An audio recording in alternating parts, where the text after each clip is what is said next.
చెప్పండి ఇబ్బంది ఏంటి? ఏం కాలే. ఎందుకు వచ్చారో చెప్పండి. నీకు తెలియదా ఏమైందో? అరే నాకెట్లా తెలుస్తుంది మీకేమైందో? మరి నన్ను కూడా అడగక ఏమైంది. అరే మేడం నేను నీ బాయ్ ఫ్రెండ్ నాకెట్లా తెలుస్తుంది నీ బాధ? నువ్వు చెప్తేనే కదా నాకు అర్థమవుతుంది. అరువు, నువ్వు కూడా అరువు నా మీదనే. అందరు నా మీదనే అరుస్తారు. సరే సరే సారీ అరవను, చెప్పండి ఏమైంది మీ ప్రాబ్లం చెప్పండి. నాతో మాట్లాడకపో. అరే మేడం నా దగ్గర టైం లేదు, నేను వేరే పేషెంట్స్ ని కూడా చూడాలా. అంతేలే, నా కోసం ఎక్కడ టైం ఉంటది. అరే ఓ మేడం నువ్వు ప్రాబ్లం చెప్పండి, నేను ట్రీట్మెంట్ ఎక్కడికెళ్ళి ఇవ్వాలా నీకు? ప్రాబ్లమ్స్ అన్ని నాకే ఉన్నాయిలే. అరే ప్రాబ్లం ఏంటి? నేనే పెద్ద ప్రాబ్లం. అదైతే కనిపిస్తుంది. ఏమన్నావు? ఏం లేదు. ఏదో ఒక రోజు చనిపోతాలే, ఆ రోజు నా వాల్యూ తెలుస్తుంది. అరే ఓ ఏమన్నా పాగాలు ఉన్నావా ఏంది? నీకు అంత ప్రాబ్లం అవుతుందంటే ట్రీట్మెంట్ చేయకు, వదిలే నన్ను. అరే మేడం నేను డాక్టర్ని, పేషెంట్స్ ఇట్లా వదిలేలేను. నాకు చెప్పాలని లేదు.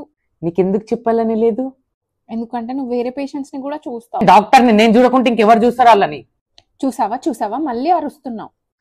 అరే సరే సరే ఇంకే పేషెంట్ ని చూడ నేను. పక్కానా? పక్కా. నా మీదొట్టి? నీ మీద ఒట్టు. సరే సరే ఇప్పుడు చెప్పండి మీ ప్రాబ్లం ఏంటి? ప్రాబ్లం ఏం లేదు. అరే మరి ఇక్కడికి ఎందుకు వచ్చినావు? వెళ్ళు, ఇంటికెళ్ళు.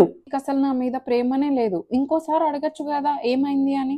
సరే బుజ్జి బంగారం నాన్న కన్నా ఏమైంది చెప్పు నాన్న. ఏం అవ్వలే. Download ShareChat.